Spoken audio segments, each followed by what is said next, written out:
Welcome, welcome, welcome, everybody. Thank you so much for being here today. And thank you to everybody online for tuning in. My name is Isabel Luz Camacho Black, and I am your MC tonight for tonight's Activate Your Power Now. I'd love to thank you all for being here, whether it's supporting someone that you love or you're here to be activated. Regardless, you're going to have a great takeaway today. I just know it. It happens every month. So today is month 8 of a 12-month series that we are committed to here at Unity Southeast. Activate Your Power Now is our give back to not only this church, but to the community. And it's not going to stop here at Unity Southeast.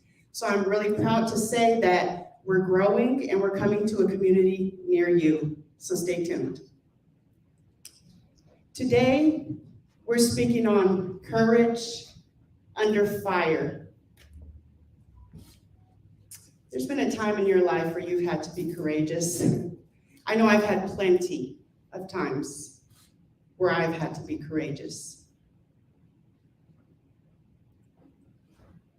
It started very, very, very young. If you've heard any of my story before, if you haven't, subscribe to my YouTube.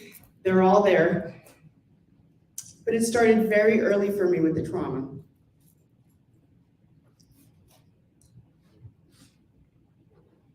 When I was about 7 years old, I used to be taken up with my 2 older siblings to a mountain in El Paso, Texas called Trans Mountain.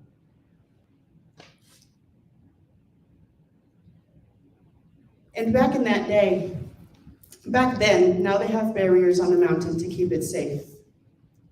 But back then they didn't have those barriers. My father used to take us up there. And he used to park right at the edge of the mountain. And he'd put his truck in neutral.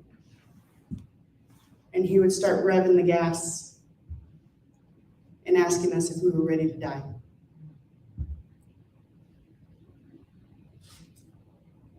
I know now that he was in pain.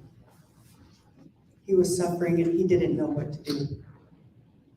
But as a child, I didn't know that.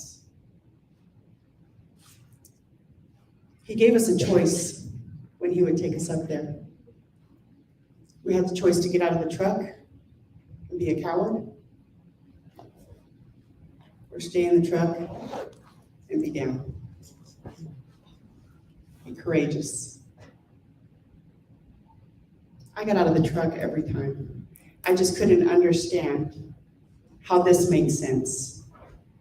Me and my brother would get out. We'd beg our dad not to do it. My older sister, she was already trained to be a good soldier. She'd stay in the truck and she'd say, I'm going to. Not sure how the ice would be broken, but we'd end up getting in the truck and heading back to my grandma's house.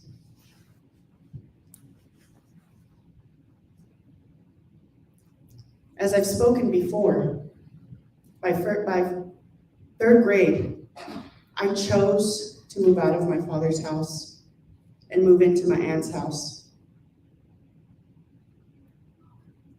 That was courage. I was too young to understand what was going on. But what I knew,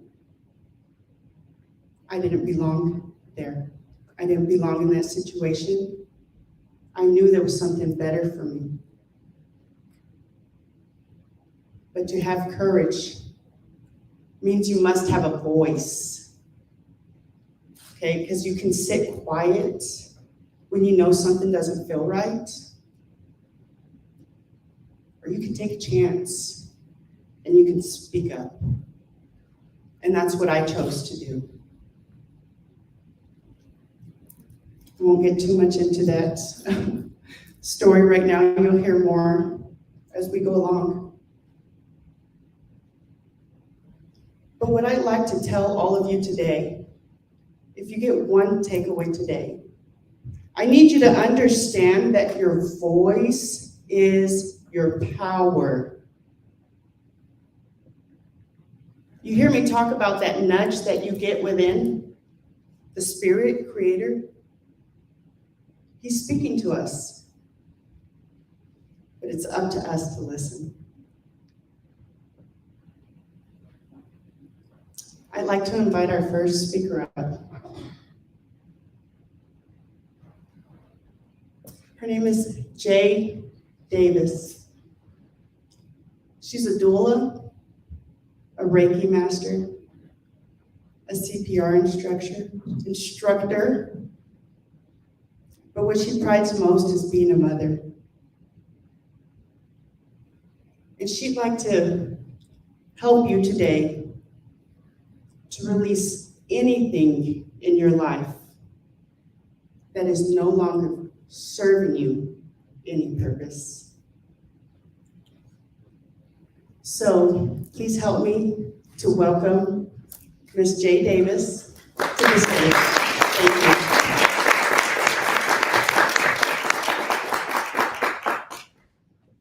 Thank you for that wonderful introduction.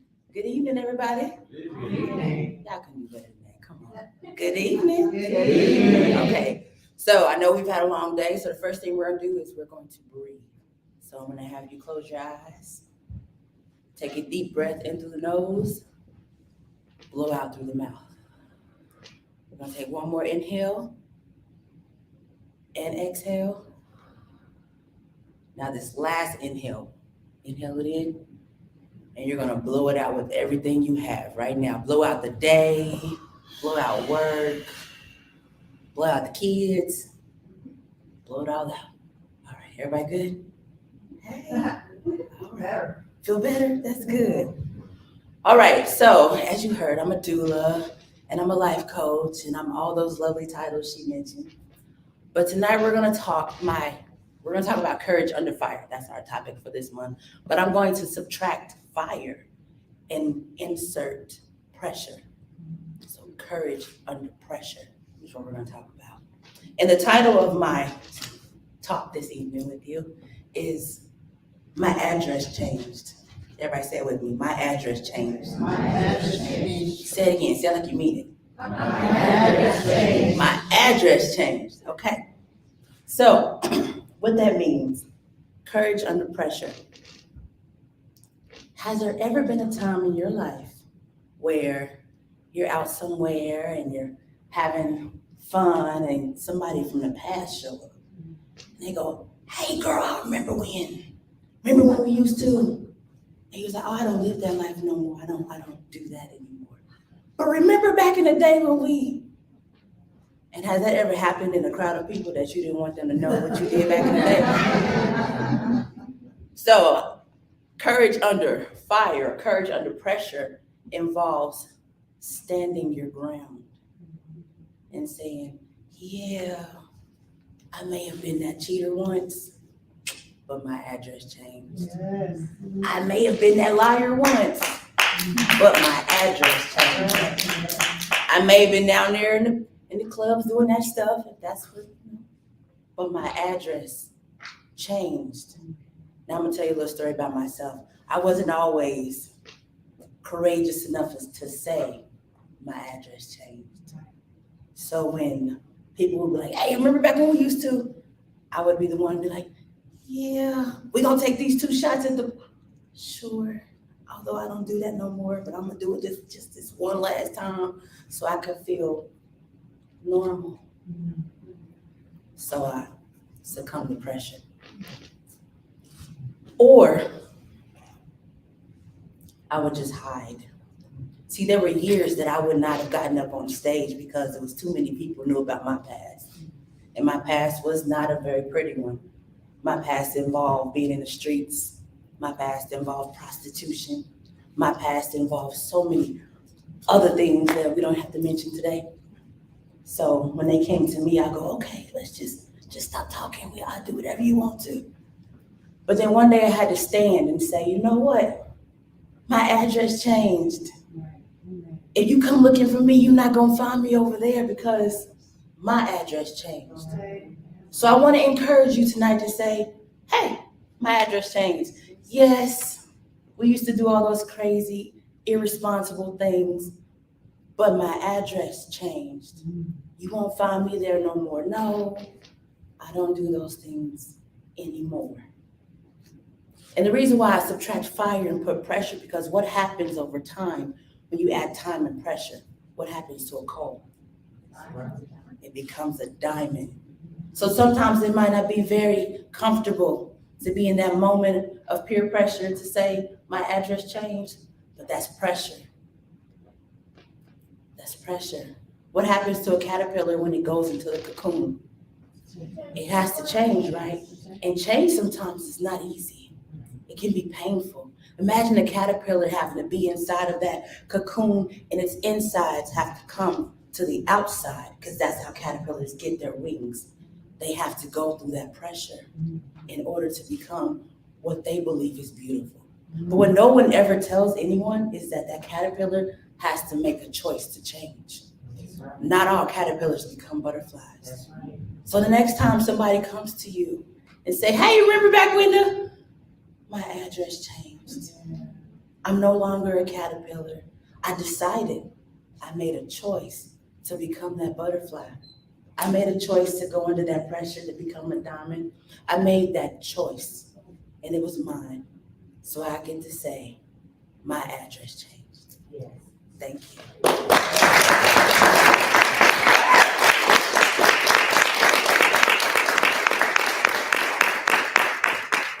Thank you so much, Jay.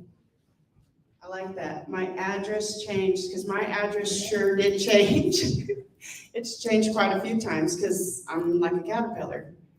I keep going in my cocoon and I keep coming out a new person. So don't be afraid to say your address has changed too many times, because that's a good thing. Keep changing that address. And again, you use that voice. Speak up, because no one's going to speak up for you. So I want to continue a little bit about the courage. Courage under pressure. I like that. And it brought me back again to part of my story. Gave you a little piece of how I had to get strong and build some courage as a kid and be really courageous and not break down and be scared when I was in those types of situations. It wasn't long after that when I chose to go move with my aunt in the summer before 4th grade. And my brother came over to visit me because I no longer lived at home with my brother, my sister, and my father. And he sensed something was wrong with me. I didn't want to talk about it. My address had changed, but I wasn't ready to talk about it. And when he finally pried it out of me, I finally had the courage to say that my uncle had been molesting me for years. Well, that's not an easy thing to tell your brother who's just 2 years older than you, and he is courageous. He wants to save his baby sister. First thing he started saying was, I'm gonna kill him. And I begged him. I believed him. My dad had already taught us how to use all kinds of weapons. We had them at home. And I begged him not to. I've always had, I thought it was a curse for a lot of years, but I've learned it's my blessing. I've always had the ability to see the best in people. And I knew that what my uncle wasn't doing, what he was doing to me, wasn't him. I knew it wasn't him. And I wanted him to get better. Well, my brother went home and he asked my permission. He begged my permission because we respected the code. If he could tell our sister, who was our protector at the time. And I said, no, because once she knows, then everybody's gonna know. She's not gonna let this stay quiet. And he explained to me how important this was. So I gave him permission. I come from a very big family, El Paso, Texas. My dad is one of 11. They all have offsprings and not just a couple. So I have a very big family. So every Sunday growing up was a party. Sunday came around, we were meeting at my grandma's house. My brother goes home, tells my sister, she lived around the corner with my dad. And she comes over and she pulls me aside. And she tells me that she's gonna round every single one of my aunts up and my grandmother, and we're gonna sit down with my uncle. We're gonna clear this up. Courage under pressure. I already learned how to be courageous though. So I sat at that table and I had all eyes looking on me. What do you need to tell us? Because I was interrupting the flow of everything. And my sister said, tell them what you told Dominic. And I sat there and I read the room. So I gave a little piece. They turned and they asked him if it was true, and he said yes. So I said, okay. At least I'm not battling anything. So I gave a little more. They asked me if that was it. I didn't give them it all. I knew they couldn't handle it. They weren't ready. They weren't ready for it. What would they have done? So I gave them a little more. He got scolded. I got scolded because, of course, who's the fool that keeps going back for more? You stay away from each other, and I better not see you two around each other. I said, okay. Well, again, because of tradition, it is very disrespectful to not greet your elder when you walk in a room. So every Sunday, I greeted my uncle, and I gave him a hug, and I showed him love and respect. Courage under pressure. Proud to say my address has changed. So, again, courage builds the diamond. So I don't tell you these stories to feel bad for me. I don't even feel bad for me. God has shown me that I'm a light and I'm his light. And I only became this light because of the pressure I was under. With that being said, I'd like to bring up our next speaker, Reverend Randy Fickey.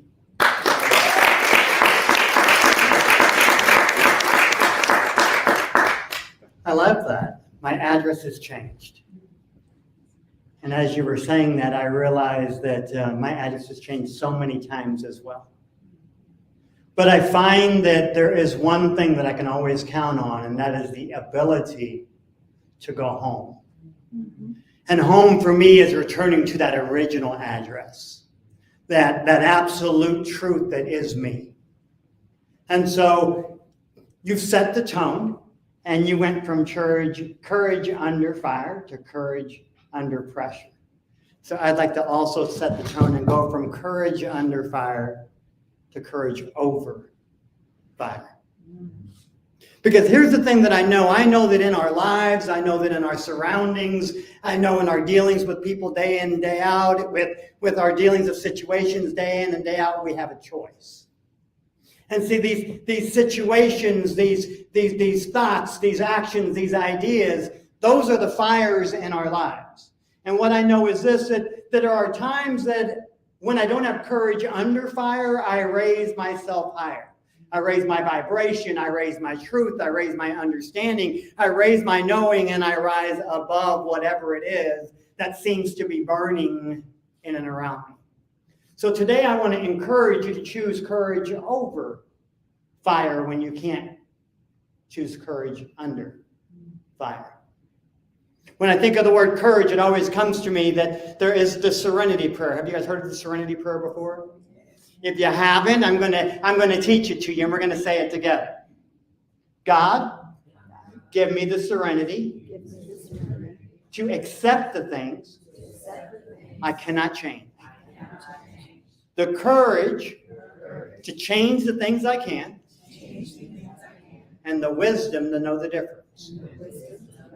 So we're going to say it one more time, a little bit faster.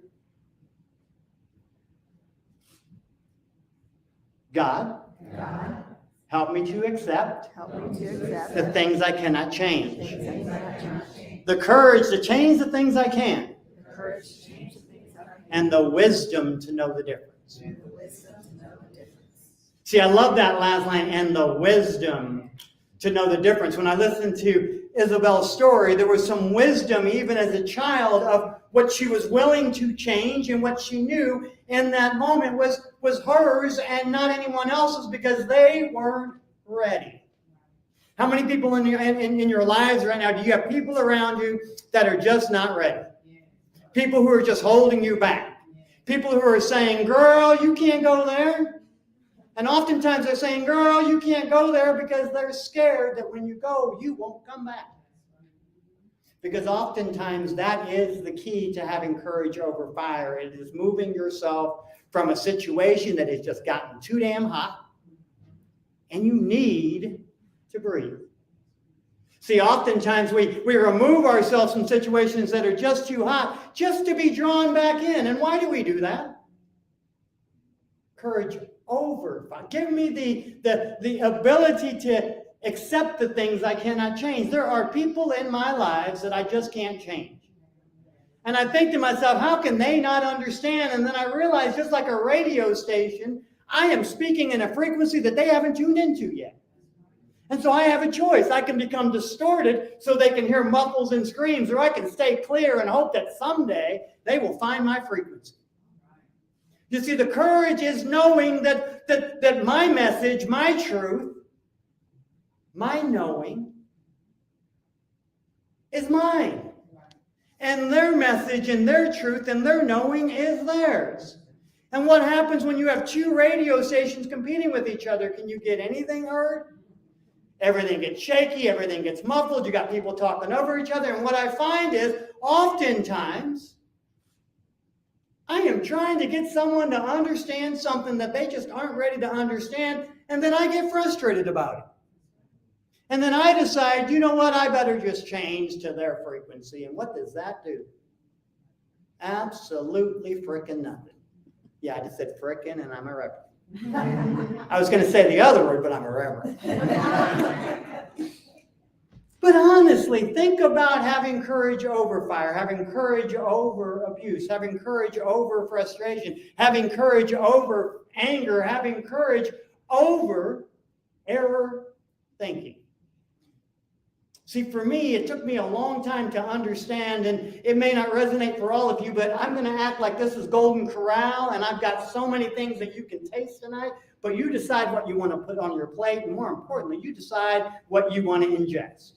But I'm going to tell you right now that I don't believe in evil. I don't believe in sin. I don't even believe in the devil. I believe that in every single day we have an opportunity, a possibility, and a responsibility to know when we are thinking straight, and know when we are thinking God, and know when we are thinking truth, and to know when we are not. And to continue to know that what you are thinking is not in alignment with who you are, to me, that is evil. It is evil that you do to yourselves, but it's also evil that you do to the world.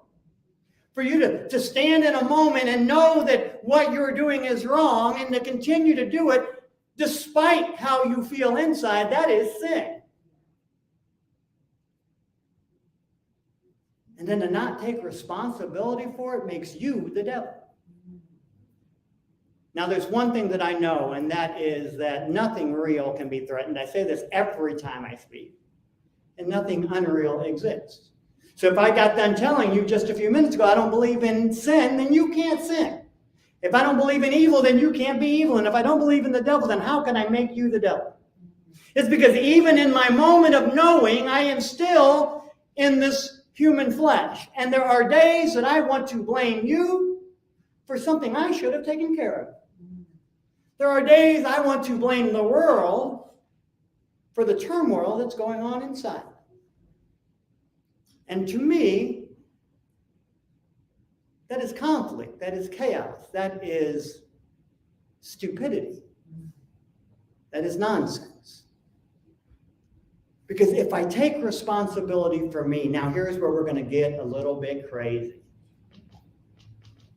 If I take complete responsibility of me and I know that my Christ consciousness, my Christ truth is within me, and I realize where I came from, and I realize who I am, then I can even stretch it even further to say, I am the expression not just of the Christ, but an expression of God right here on earth. See, when I say that to people, sometimes they go, well, who the hell does he think he is? How can he say he's an expression of God? God is so much more than he is. No. That is your thinking, not mine. Here's what I know. I know that 2,000 years ago, we knew a lot less than we know now. I know that right now, they can take the cell that's in the skin at the tip of my finger, and they can test it, and they can tell you exactly who I am. So if they can take the cell or the blood or the flake of skin from my fingertip and say who I am, then why can't I, if I am a direct expression or an inheritance of God, be able to say that in my tininess, in my cellular structure, at some point, and I can do it today because I'm gifted. At some point, I can admit that if they can do that with a cell, then why can't I do that with God? Why can't I be the very cell at the tip of a finger? And so I'm not saying that the tip of my finger is me, but I'm saying the cell at the tip of my finger is me. Just like I'm saying, I can't fathom the fact that I am the cell that is the expression of God, but I'm also the cell that contains everything that God is. And so where people start to have difficulties, they say, well, why in the world would you want to be God? All the pressure of the world and solving the world's problems and conflict and war and destruction. How would you want to be responsible for all of that? And I said, God was never responsible for any of that. All I have to do to be a perfect expression of God is to be in 100% alignment and perfection and know who I am and what I'm doing and what I'm thinking and where I'm going and what I'm putting out into the world. Because if I do that, I've created heaven on earth. And I have made it to where everybody else's hell doesn't affect me. Let me say that again. When we take responsibility of ourselves, of our thoughts, our actions, our truths, and 4 days ago, I came up with an epiphany that I was leaving something completely out. The courage of our convictions is who we are. See, I used to tell everybody that thought is who you are. All of your thoughts create your reality. And we say that in Unity every week. But this week, I had an epiphany that it isn't even my thought, because I have to have the courage of my conviction before my thought even matters. Because if I don't believe in the thought that I'm throwing out there, I can tell you right now, I'm going to fly off the edge of the stage, hover around the room, and come back. And in reality, I think I can do it. But my thing is, I don't have courage of my conviction, or otherwise I could. Because the world has taught me to believe that it's not possible. But it is. We see it all the time. We have this beautiful thing called the internet. And we have this beautiful thing that is now capturing everything that's going on. And I witnessed and watched the other day in Miami, Florida, a woman lift the back of a car up. Literally, I watched a woman lift the back of a car up on Ocean Drive in Miami, Florida, and it was caught on camera. And you'd think to yourself, how is that possible? But it is, and I can prove it. See, there's a lot of things that I used to say was possible, but I couldn't prove it. Now, there are things that are possible, and I can prove it. So now I need to figure out, what do I need to be lifting? Maybe it's not a car. Maybe it's my spirit. And maybe my spirit is the perfect vessel or the perfect vehicle that gets me from point A to point B. What if the thing I need to be lifting is my thoughts and the courage of my conviction? And knowing that even in the serenity prayer, when I say, God, help me to accept the things I cannot change, I'm already lying to myself, because with God, I can change everything. See, I believe I can't change them, therefore I can. Because here's what I know. Whatever you truly believe and whatever you truly perceive and what you truly conceive, you can create. You can have, you can know, you can accept, and you can be. So my question is, let's be vulnerable for a moment. Are you everything you thought you could be? How many people in the room right now can shoot their hand up with the courage of their conviction and say, I am absolutely everything I desire to be? We got one. That's more than in most rooms that I talk to. But here's the thing, just because we can't say it doesn't mean we can't change our mind and change our thinking and do it. So here's the goal. Here's the assignment. The next time a speaker, the next time your child, the next time your mother, the next time someone says to you, are you everything you desire to be? I want you to know that you can. And I want you to know that you are working on it. I am working on it. I am working on it. The beautiful thing about Miami, Florida, and I was so grateful to be there, is the first thing people would ask you is, where are you from? That skin color, ooh, where are you from? What are you mixed with? And I always hated that question, where are you from and what are you mixed with? Because I used to define myself as 1/3 this and 1/3 that and 1/3 this, which means I was never considering myself whole. The courage of my conviction is to stand here today and know that I am 100% whole. The courage of my conviction is that when I tell people my lineage or my heritage or my truth, just because I changed my address, I don't have to forget where home has always been. And before I was Randy, before I was part this and part that, I was wholly God. And so when I go back to where I came from, which is a statement that was always said to me as a kid when I was not supposed to be in a room or in a building or in a meeting or in a group, why don't you go back to where you came from? I used to hate that statement. Today I love it. Because when I go back to where I came from, I am the cell at the tip of my finger. I am the God that rises in the morning. I used to believe that courage under fire is remembering who I am, but courage under fire is not just remembering who you are, it's remembering who you are daily, hourly, minutely, secondly. Because here's the thing, I can slip and I can forget, but I can also in that same instance remember. So as I close today, I want you to say, I remember who I am. I may have moved from house to house to house, but I know where home is. House to house to house, but I remember where home is. So the other assignment you have today is to remember where home is at. Because when you know where home is, you can rise above it all. And I'll tell you what, we lived in a house that could not burn. We live in a house that will never be set aflame. So we live in a house where only courage exists.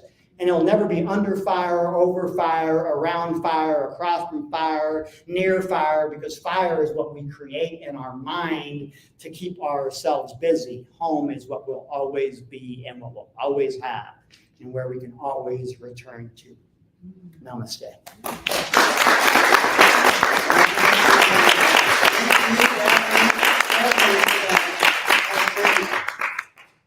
So courage over fire.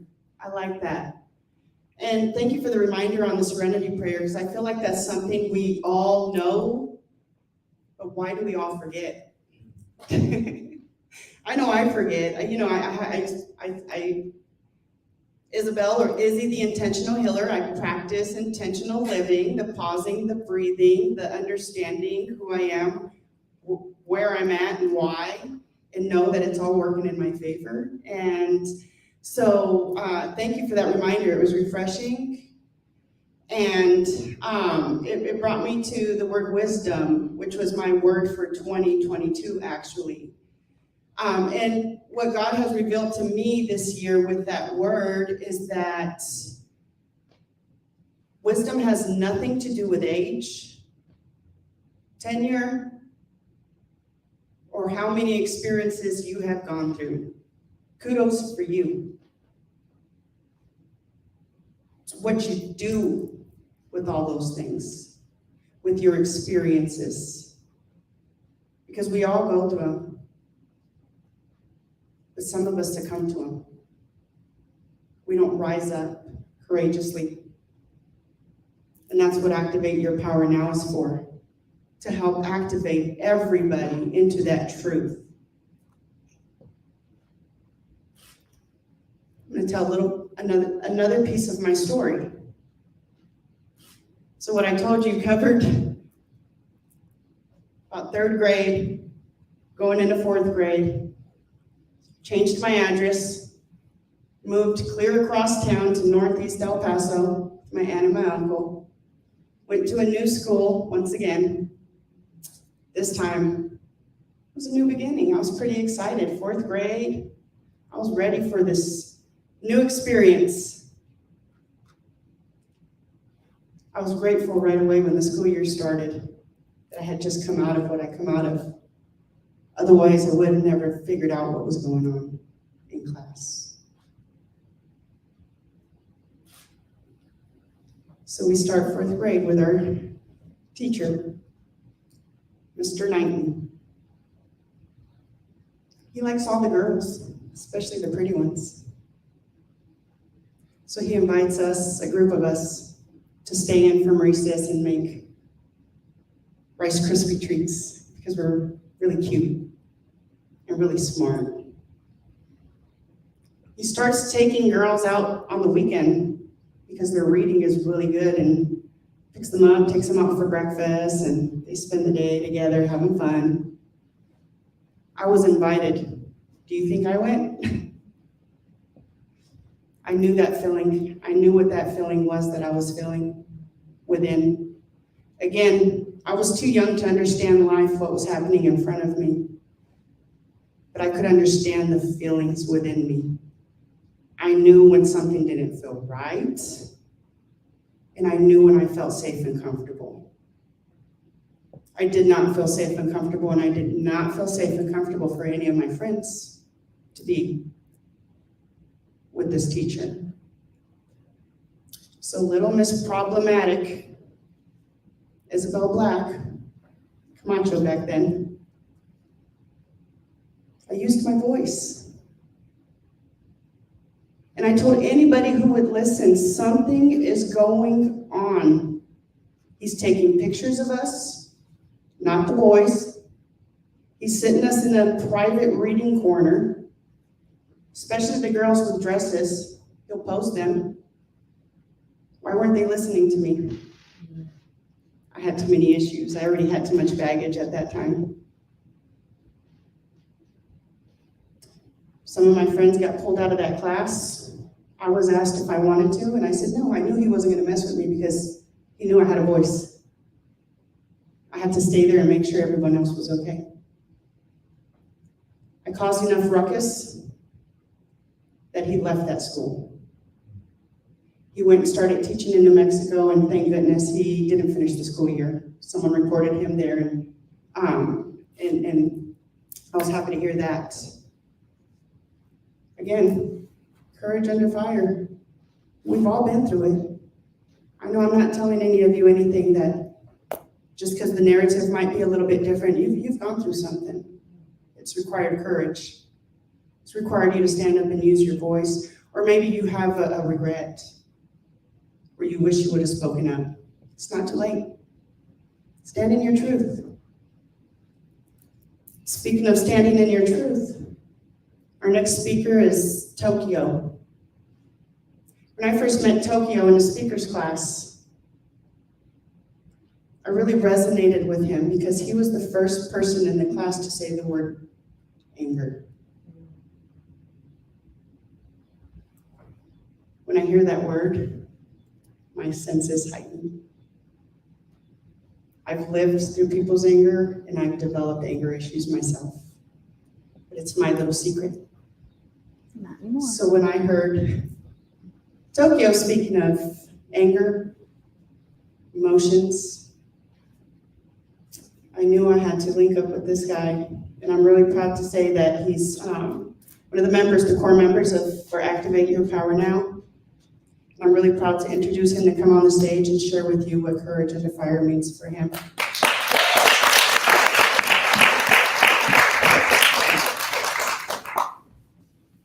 Thank you. I'm so thankful for that class, because if it wasn't for that class, I would not have met Miss Isabella, I would not have met Miss Chanel, and so many others that you guys have seen on this stage. And that class, for a lot of us, was an opportunity to put our courage to the test. Because being on the stage requires a level of courage that is liquid. Oftentimes when I think of courage, correct me if I'm wrong, I think of like a brick wall. I think of something sturdy, like the stage. It's something that is gonna hold, it's gonna do its job, it's gonna stand tall, it's gonna be able to hold you up. It's something that you can put your money on. But the problem with that is that oftentimes it's something outside of us. For me, courage is usually a wish. Courage is usually a best case scenario. I find myself sometimes asking, how can I do that? How can I be that? I don't know about you, but I'm always trying to figure out how I can be everything I already am. Not realizing that everything outside of me is a reflection of the inside of me. And so when I see courage, I'm like, it's like that bright light, like, wow, oh, look at it, it's so beautiful. Man, I wish I could shine like that. Oh, wow. I need sunglasses. It's funny how we always seem to have a dirty lens when looking at ourselves.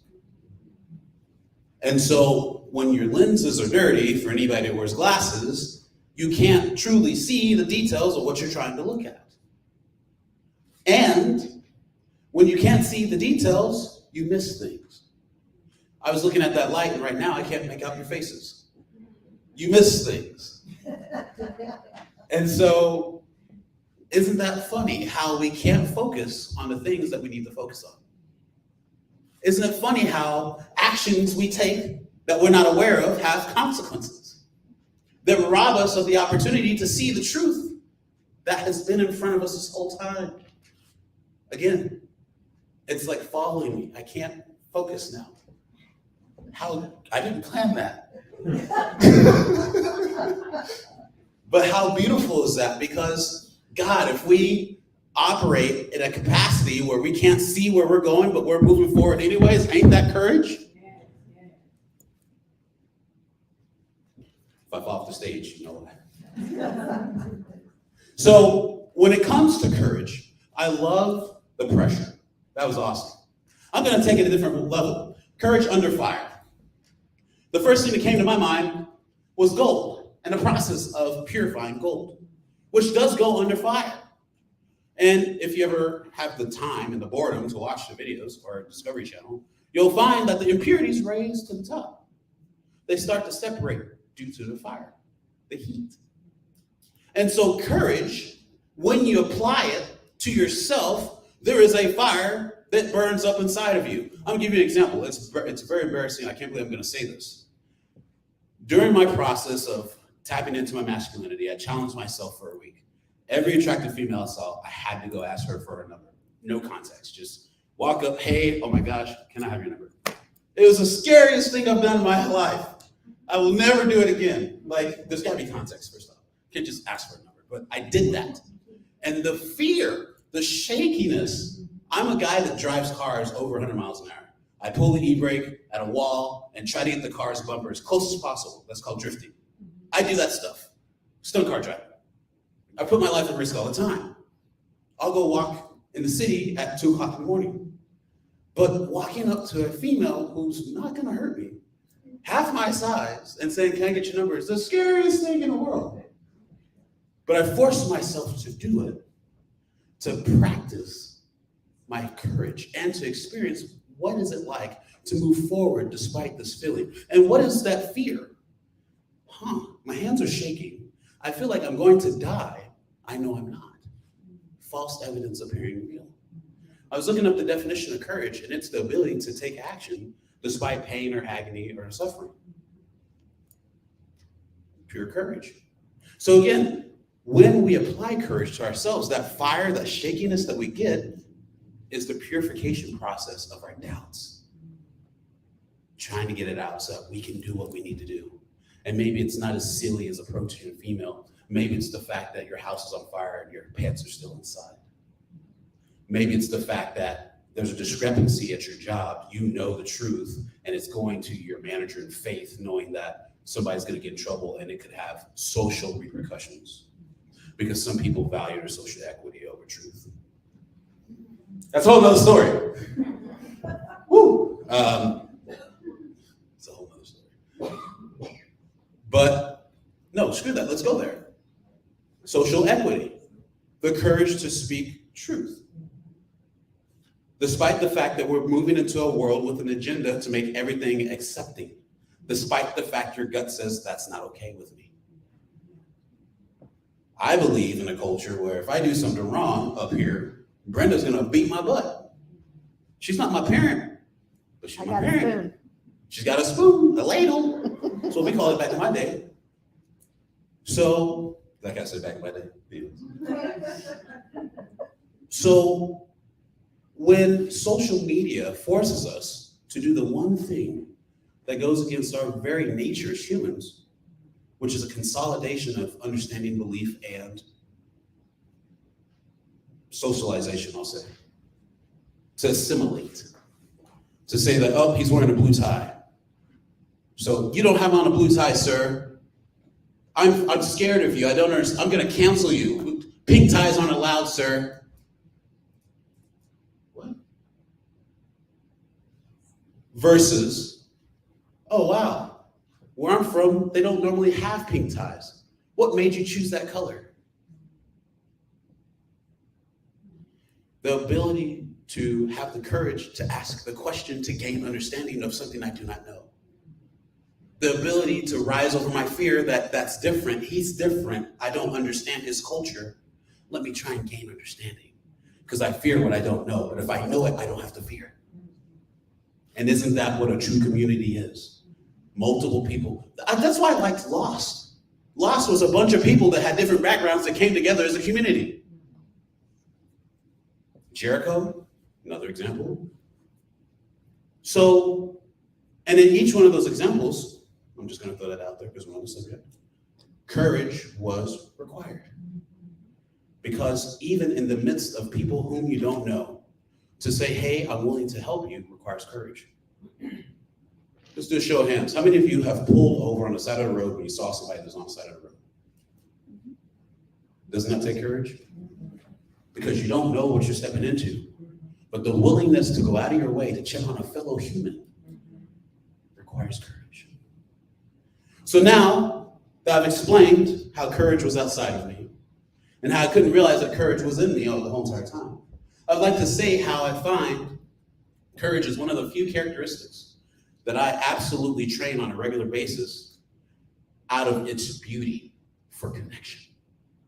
I find that if we begin to embrace courage, not as a fantasy, which is, a knight or a queen or something like that, or a video game, but more so on the lines of,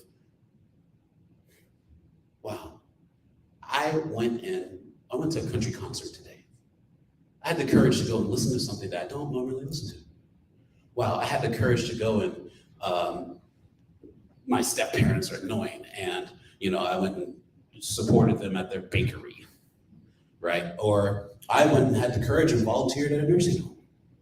I find that courage can be very beautiful at the fact that we will begin to do things outside ourselves for others when we realize the beauty and the human connection. And that courage from human connection means that if I see a lady outside that I do not know that might be struggling to get up the stairs, I'm going to stop and go and help her.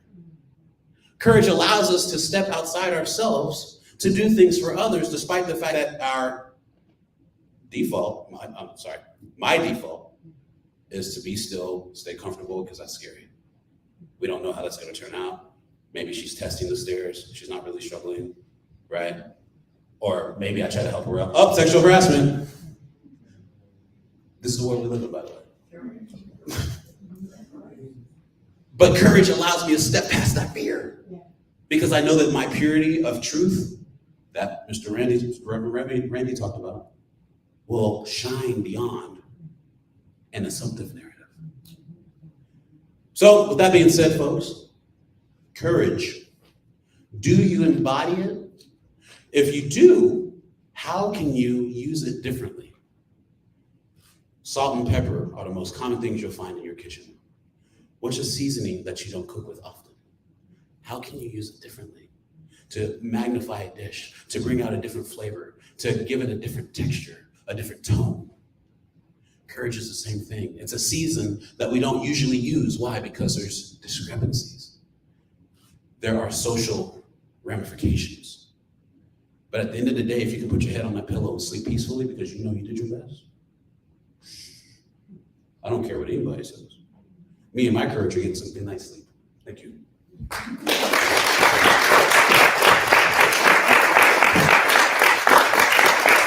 Well said, TC. Thank you so much. So let's go back to the dirty glasses, right? What good are we if we don't have sight, right?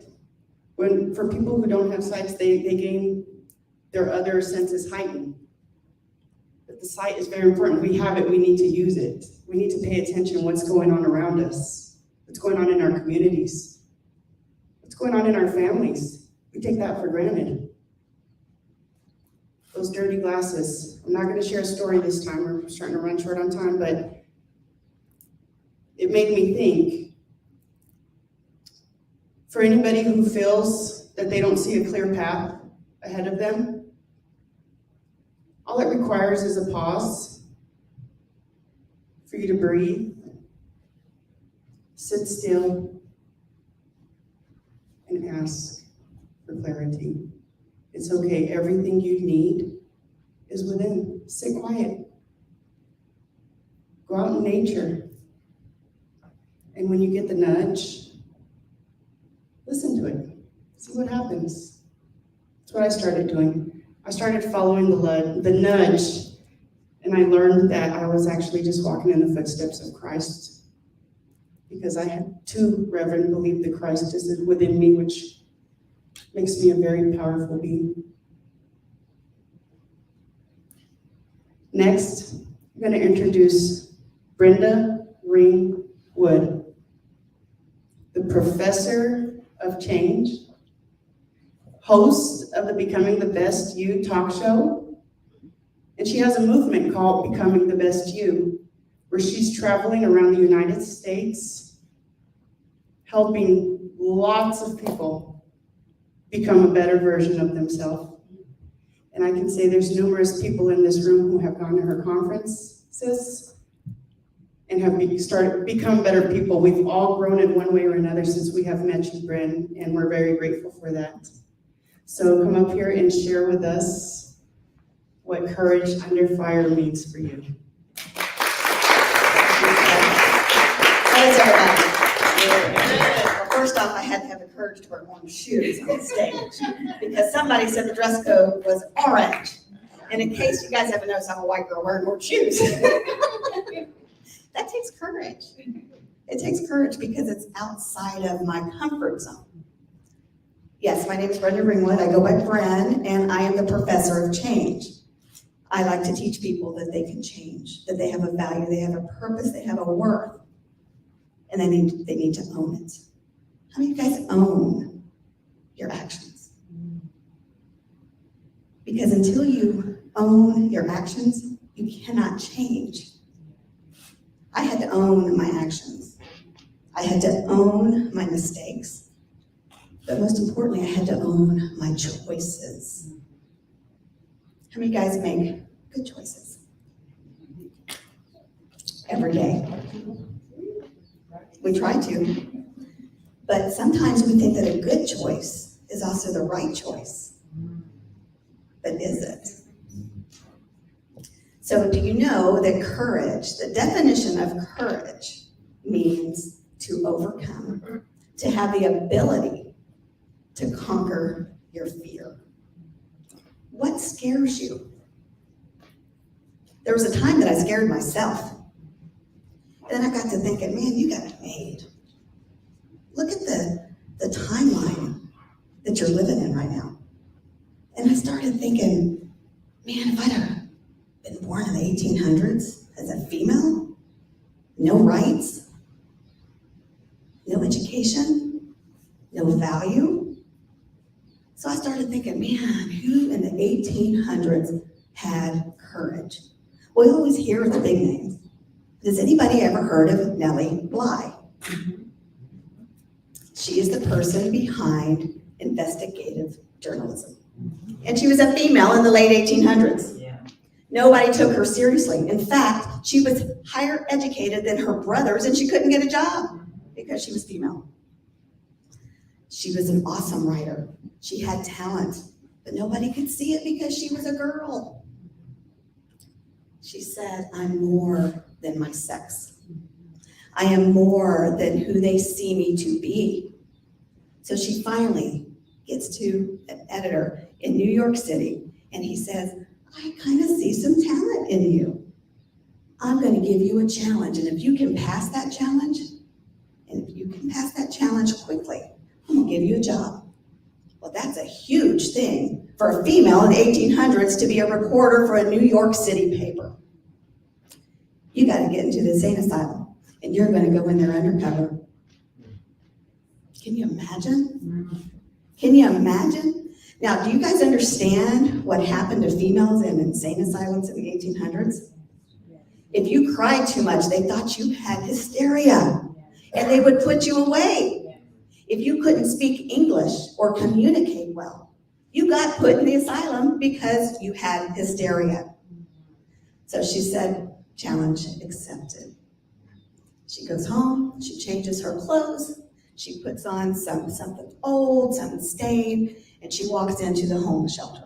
I'm paraphrasing. I'm not sure what they were called back then.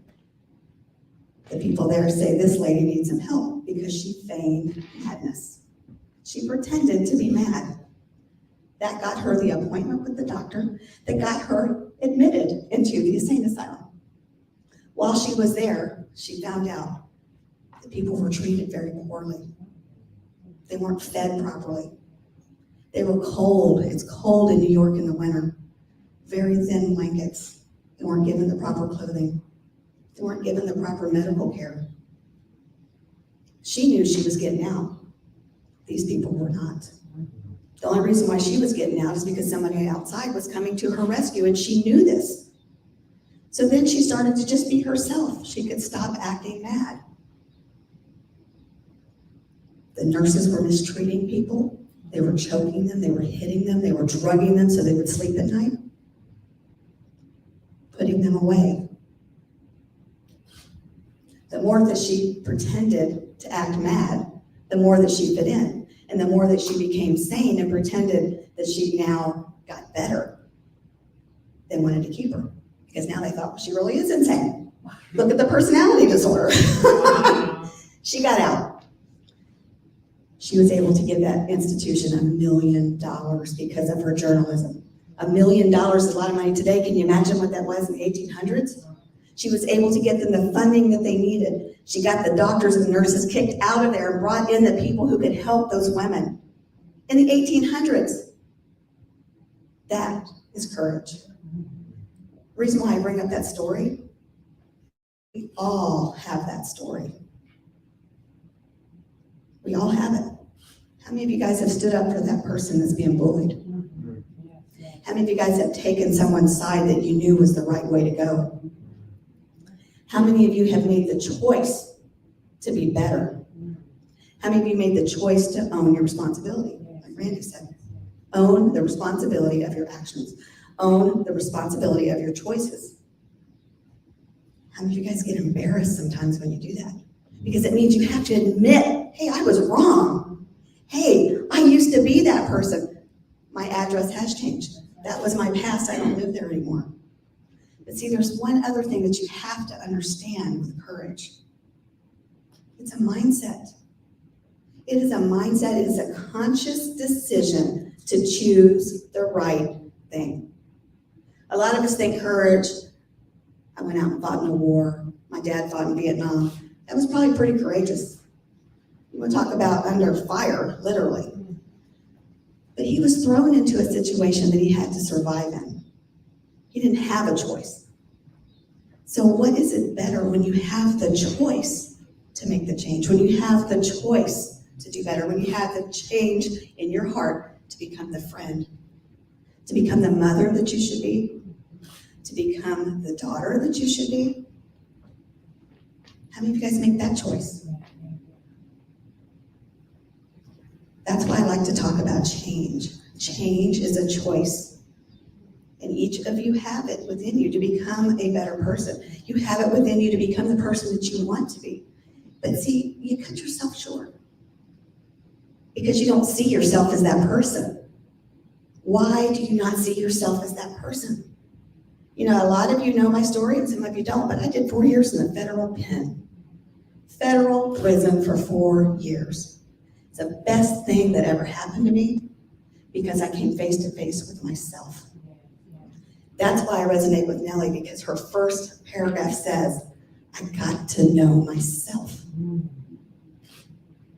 How many of you know yourself?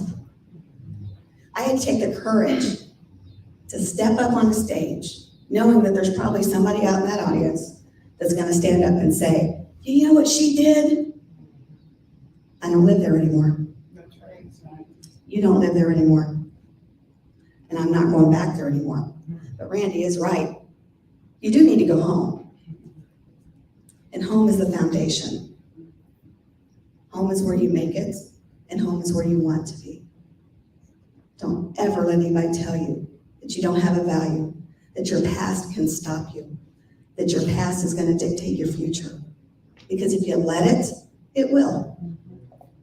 If you stand up and you take the courage, you too can be the change in your life that might change his life, that might change her life.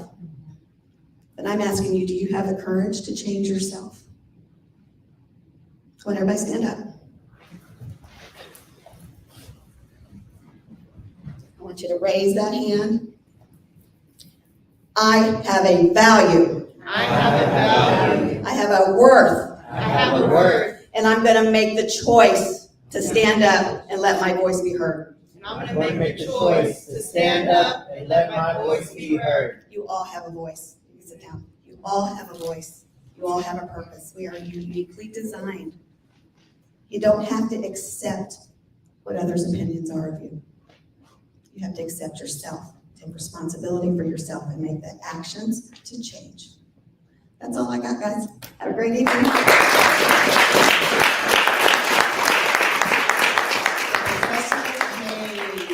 Well, we would have loved to interview Nellie, what's the name?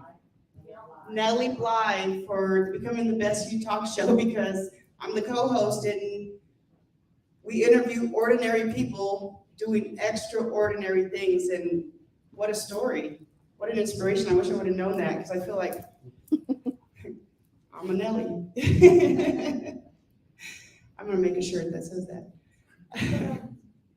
So, gosh, I just lost my train of thought. Courage under fire. Oh, you meant, I'm so sorry, I took my notes. We're gonna move on. Our next guest, Mr. Bill Kimball. He is the founder of a nonprofit, Neighborhoods United. He owns a construction company. And let's congratulate him because he just recently earned his master's degree in realty. And he is here to share his story of what courage under fire looked like for him. It's gonna be good.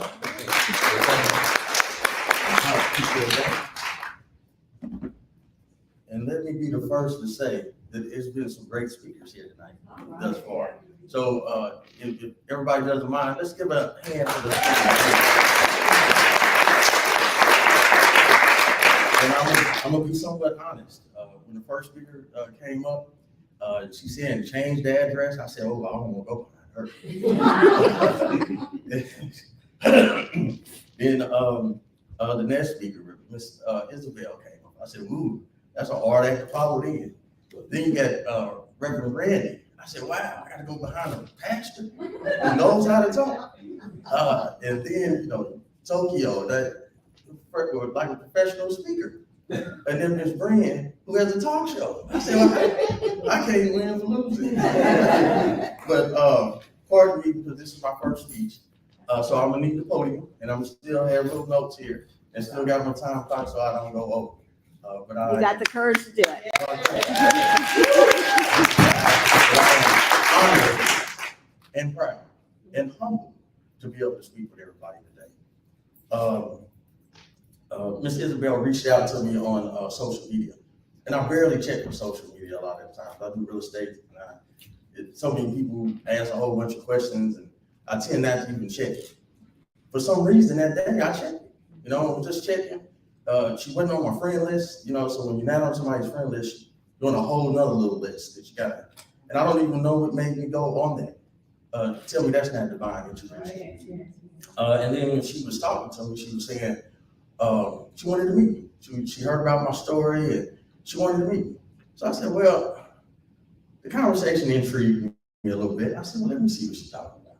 And her and James came to my office and they was talking, and I just felt humbled that she said that my story might be able to change somebody else's life. And I was like, wow. Because even like the topic today, courage, I looked at myself and I said, well, for me, what I do now, what have I done courageous? I'm just doing what I was supposed to do a long time ago. I'm thinking I'm not doing anything out of the ordinary. If you look at my past, selling drugs, gangbanging, I did what was easy. Water takes the path of least resistance. It was easy to be in the game. It was easy to hustle. I made it look easy. It was easy to do what I did. So when they say, oh, you got to speak on courage, I said, wow, me, my life, courageous. So what I said is what I want to do is, what do I know about courage? I know about courage from looking at people around me. I learned courage by not just looking at myself, but I looked at other people. Because if you would have mentioned courage before, I would say, oh, you have to speak with my mother. My mother's courageous. My father, my grandparents, they're courageous. Me, yeah, I just a misfit, but to be able to change a life. Yeah. I understand that that's courageous, but in my insides, I didn't feel like that was courageous. And then I look back at the past, and then you go home at night and you look at the news and you see shootings and you see robberies and you see all the violence. I used to be that person. I used to be who you read about in the newspaper. I used to be who you feared on TV. To God be the glory right now. Yes. So what I say about courage, courage is being able to confront the issues of the world without abundance of fear. Fear is important. Fear is natural. Fear is good. But you don't want to have an abundance of fear. Don't let the fear overwhelm you where it won't allow you to go and do what you need to do. Example, going back to school. I'm almost 50, but I stayed in school. When I got out of prison, that's another story. Did 13 years in prison, but I didn't stop. And I didn't do 13 straight. It was broke up. Every time I got out, I went back in. I couldn't stay free. As much as I thought, as smart as I thought I was, as much knowledge as I thought I was, I could not stay out of jail. But I didn't let it stop me from not going back to school. Don't let fear hamper you where you won't switch jobs or change a career or jump into a new career. You're not too old. You're not too sickly. Nothing's wrong with us. We can push if we want to. Don't let fear overcome you where you can not leave a bad relationship. Love yourself. If somebody's disrespecting you or making you feel bad, have the courage to leave that relationship. Have the courage to go find a new one. Have the courage to want to be loved and to love others. And also courage is confronting family members. Yeah, I'm gonna say it. You know, I'm gonna say it. There's some family members that we all have. You know, some of them we love them, and some of them just ain't too much nothing. But you got to have the courage to be able to confront them and do it in a positive way. And sometimes you can deal with people with speaking with a 10-foot spoon. Miss Isabel said that the guy that molested her uncle, she still had to hug the man. She still had to be respectful. That's courage. You know, that's courage. You know, to be able to even confront a family member. In my opinion, courage is facing reality head on. I don't like victims. I never did. It does something to me when people want to be a victim all the time. In prison, I was one of the only ones that was guilty. Because I said, yeah, I did it. And even though I didn't go to jail the first time, I went for something that I didn't do. But it was so much that I already did, you know? It was so much I already did, I was okay with going in. I said, I got away with all this over here. This little stuff that they got me in here, this little 10 years, my first sentence was 10 years. I said, I should be gone for life. I got off lucky, you know? But I never liked victims because victims don't take responsibility. We have to take responsibility for what we do. Your life is your life because this is what you do. Our lives now, my life now is the sum total of what all I do. So if I want to have good results, if I want to be able to brag or feel accomplished about something, I have to do the hard work. And victims don't accept it. So to me, I told myself, I'm not a victim. And everybody around me, I say, that's one of my biggest things. I don't want people to be a victim around me. Own up to what you do. Own up to what you say. And if you don't like it, change it. Whatever your situation is, change it. This is America. We can do anything we want in America. Anything. You don't, I use this example if you don't like the teeth, you got crooked teeth or something, it's America, you can change it. You know, now you can't make yourself taller or shorter, but you can do a whole lot of other stuff. You know, if parts of your body, if you don't like it, you can change it. This is America. You can make yourself look however you want to look. We have to have the courage not to be scared and just jump out there and just do things. Again, when I was talking about courage, I said I learned from other people. Courage is being a father, a mother, a single parent. I use the example of I got two cousins, both of them brothers. And both of them married, both of them raised their kids, and both of them do a darn good job. And even though I'm older than both of them, I admire both of them for what they do. In this day and age, there's no traditional male in the household. There's no traditional female like my parents or even when I was little, you know, with my parents and my grandparents where the man go out to work, it might be a housewife or what the man say goes. Oh, that's old. This is 2022. Nobody's listening to you. They're gonna go to work, they're gonna get their money, and you can't tell nobody what to spend their money on. You try to say, well, you know how many times I done said, hey, that's an expensive hairdo. Are you sure you want to spend that much money on a hairdo? Listen, she's not listening to me. You know? And me and my naiveness, I didn't know that the person that does the eyebrows is different than the person that does the eyelids. The person that does the fingers is different than the person that does the toe. The person that did the perm on the hair is different than the person that does the braids or whatever the hairstyle is. Are you serious? Well, women, y'all have to do so much, you know. But I'm thankful with the end result, but I'm so happy I don't have to do it. Because when you get to be a man, I mean, be fat and chubby, do whatever you want to be. Just have a little bit of money and you're okay. It don't work that way for a woman. But let me get back to my cousins. Because I admire both of them for how they do it. Even though the traditional male in the family is not there anymore. But they're there. They're there with your kids every day. They pick their kids up from school. They drop them off from school. They're there, you know, and I'm not. You know, as much as I would like to be, I still am not like I want to be. But so I admire them for that.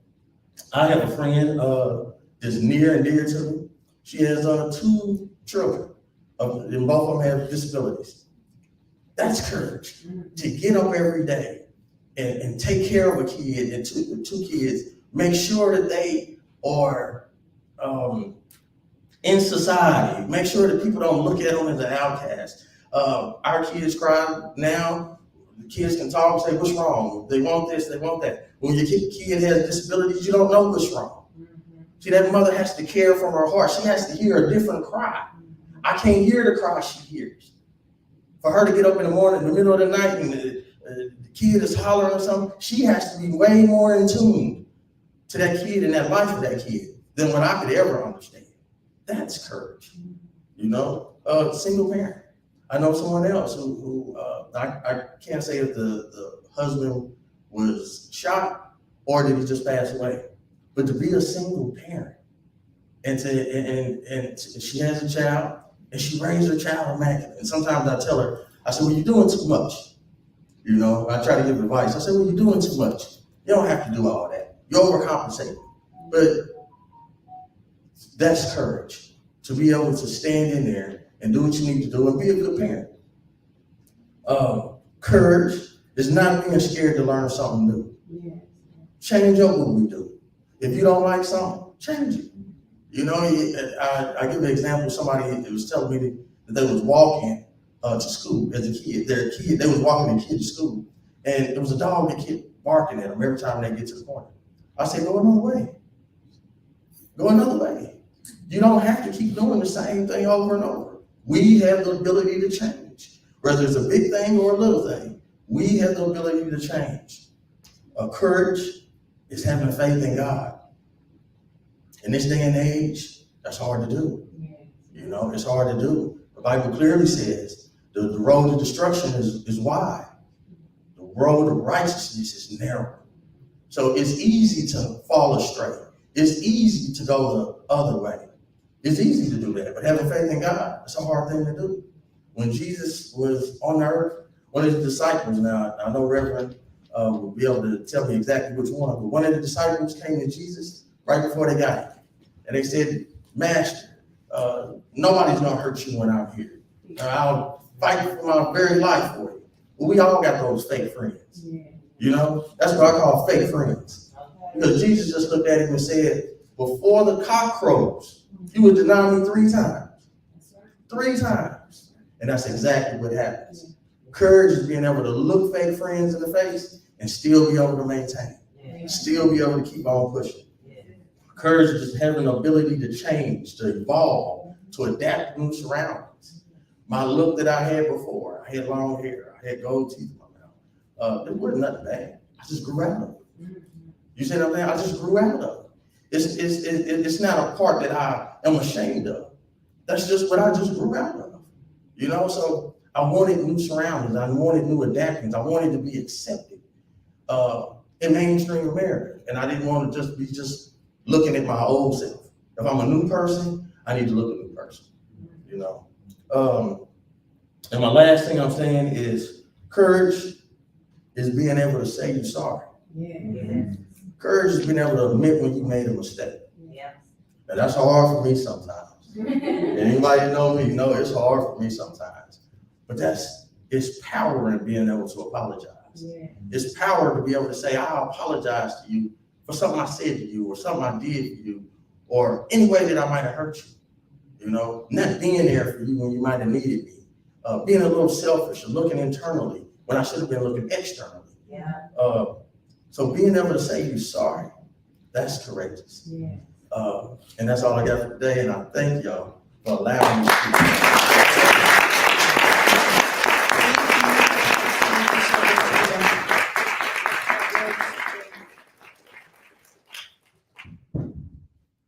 Talk about courageous. When I met him, I knew, again, someone I needed to link up with. He's a courageous force here in the community. I suggest you reach out to him, get to know him, see what he's doing here in the inner city, Kansas City, Missouri. He's doing wonderful, wonderful things. So thank you for all of your service, Bill. And thank you for being a part of this today. I really appreciate it. Our next speaker, Miss Evie Bolin. She is very near and dear to my heart for a couple reasons. She has her feet on the ground every day, working on the real pandemic that has been going on for decades.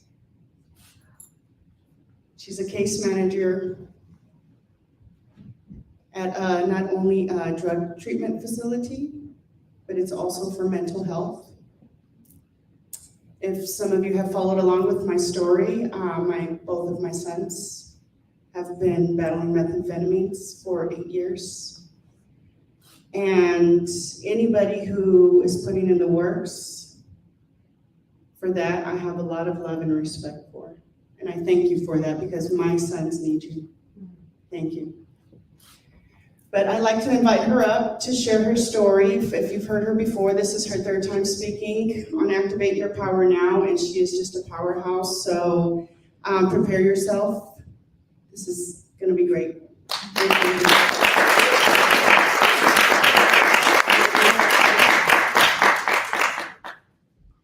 Hello, hello. Hi there. So I'm gonna go back to shower, so the podium's on me, okay? I'm gonna stay right here. As she said, I work in a substance abuse and mental health facility, and the one thing that all the clients are always saying is people see their abuse first and them second. So I always tell them I wanna know your name. And so my name is Evie. So when I tell you I wanna know your name, it's because that's who you are. The core of who you are is your name. It has nothing to do with what you did before. I don't care about what you did before. Because when you walked in this door, you decided that all you needed was your name. So for me, this was a hard one. And it was coming close to home for me. So y'all just bear with me, okay? Courage to come out of the ashes. The dictionary defines courage, as we've heard today, that is the willingness to confront agony, pain, danger, and uncertainty. Valor is courage and bravery, but it also says in the dictionary, especially in battle. Does anyone in the room remember battling and having to suit up for a battle and realizing, I don't want to. I don't want to. I'm so tired of fighting. My armor getting tight. I don't want to. But we get up and fight anyway. The definition stuck out to me because it says the willingness to confront. The willingness to confront. And then it lists out what you were willing to confront, anger, pain, and so forth. Let me tell you something, the willingness word brings me to my knees because to be willingness to confront, you have to come to the end of yourself and the beginning of God. And that's where you can confront because now you have the strength behind you. So I like how Pastor Randy said it's already in you, which means I have the power and the willingness to confront. Sometimes you gotta get out of your own way. Courage is able to look at your been through and see the truth of how you got through. And being able to rise from the ashes, even if you're the one that set the blaze. It's being able to say, I need the willingness to confront. I was a teen mother. I had my oldest daughter at 18, and I protected her with my life. She was my world and she began my world. And you see, most of my life they've told me I was an overprotective mother. But see, an overprotective mother was an underprotective daughter. So she became the center of my world and I had my village to follow and lead through. Around 15 years old, my daughter was diagnosed with ODD, bipolar disorder, and multiple personality disorder. So it posed a challenge for us. You see, children are made up of two people, and in my family, we didn't have any of those things. So it was new for all of us. But there's two people. No matter whether you claim those two people, there's always two people. Now, I know modern science says we can do it differently, but It still takes two people. You need two things. So as time passed, I got married and had more children and got divorced, but nothing ever changed the game, you see, because my kids have always been the center of my world. And God granted me 5 lives to care for under my charge. And you don't take for granted what you've been granted. And so I would go one further and say that my children are my God-given direction, because it was my God-given granted. The challenge started with my daughter about 14, and that's when we went and sought help.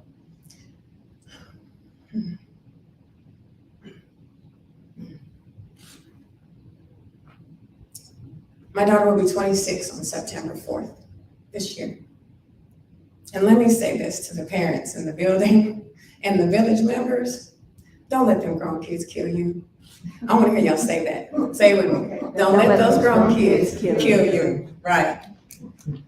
In 2018, my oldest daughter made me a queenie, because I'm not a grandma, I'm a queenie. And my princess was born, and I fell in love with her instantly. I loved her. She was born around Halloween, and we always do something big for her birthday. And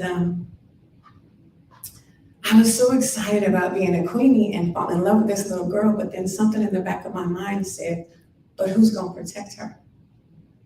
You see, my daughter had challenges, and her mind doesn't function like everybody else's. So who's gonna protect her? It's my charge.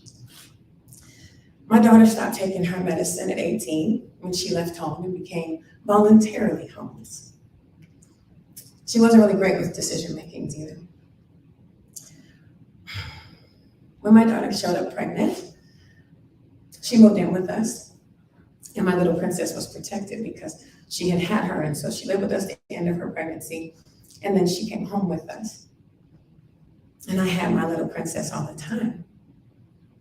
But I had my granddaughter around Halloween. So come February of 2019, my daughter decided that she was gonna go to a friend's house. And she said, Mom, I'll come back when I have myself together. She hasn't been back. My little face was looking at us, and she needed courage. She needed someone with the willingness to confront.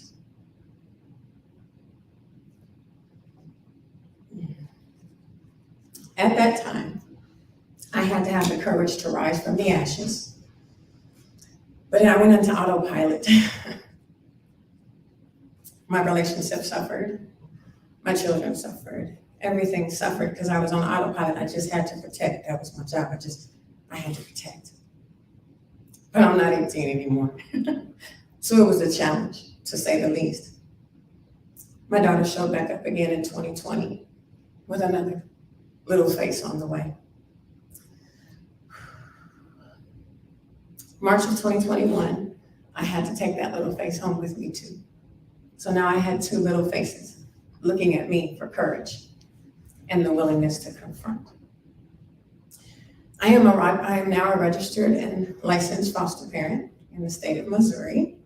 Yay. So that I can have my little faces. I lost a lot on this journey, but I gained a lot as well. Sometimes you have to be covered in soot to rise. Like a phoenix, you have to spread those wings and make them big.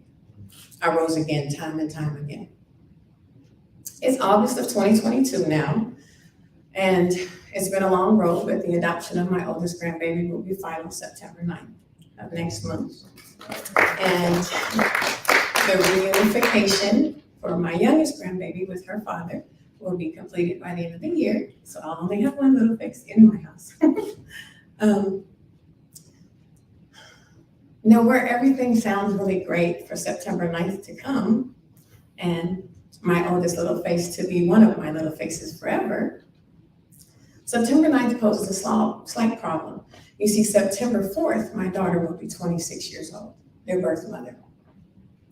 And then a few days later on September 9th, I have to walk into a courtroom and I have to finalize a closed adoption.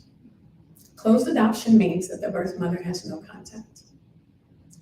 So for me to save my oldest granddaughter, I have to give up my oldest daughter.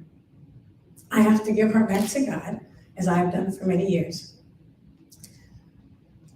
to save her daughter, my oldest little face. So I can't see her anymore after September 9th. She won't be able to participate in things anymore. And I have to own that, and I have to do the right thing. But for 26 years, I've protected that little face of mine.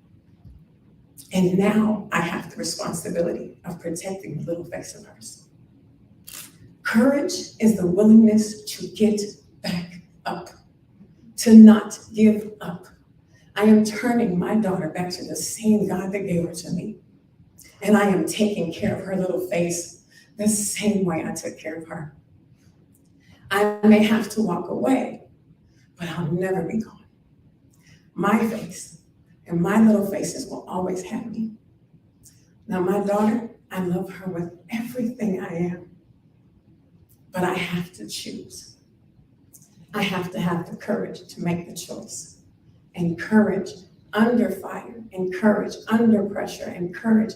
There is a diamond in that baby girl, and I know. But I have to have the courage to spread my wings and rise from the ashes one more time. Thank you.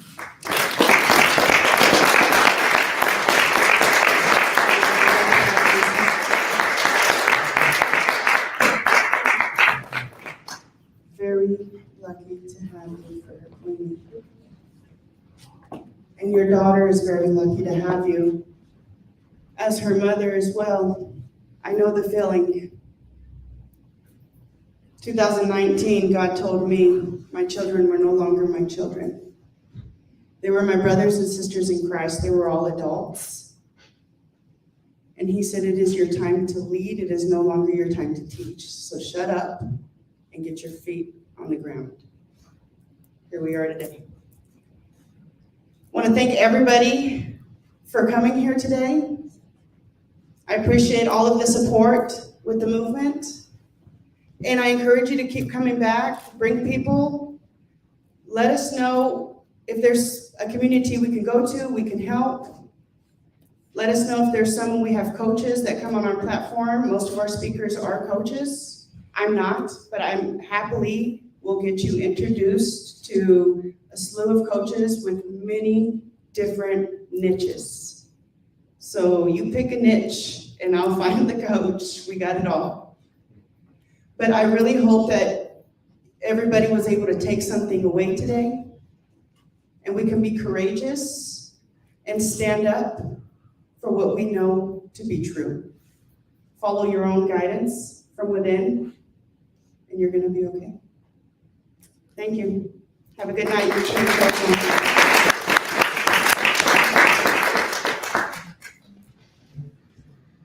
Thank you, everybody.